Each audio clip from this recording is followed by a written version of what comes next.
अस्सलाम वालेकुम दोस्तों, डॉक्टर साजिद आपकी खिदमत में हाज़िर हूँ। जो दोस्त चैनल पे नए हैं उनसे गुजारिश है कि चैनल को सब्सक्राइब कर लें और बेल आइकॉन प्रेस कर लें। दोस्तों, आज का मेरा टॉपिक है Synflex tablet side effects. Synflex tablet NSAIDs category से इसका ताल्लुक़ है। Non steroidal anti inflammatory naproxen है इसके अंदर जो मेडिसिन है।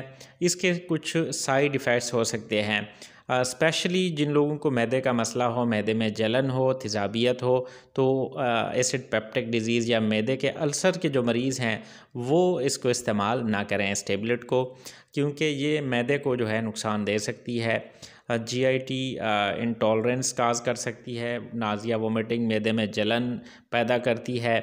और इसके अलावा जो है हेडेक हो गया, टीनाइटस, कानों में घंटियाँ बजना वगैरह, वर्टाइगो, ब्लड डिस्क्रेजियाज। और इसके अलावा जो है इसका एक स्किन का रिएक्शन भी होता है। इसका एक सीवियर किस्म का बाज़ लोगों को इससे एलर्जिक रिएक्शन या हाइपर सेंसिटिविटी रिएक्शन जो कि रैश बन जाता है जो है, तो वो भी बाज़ लोगों को इसकी एलर्जी हो सकती है इससे।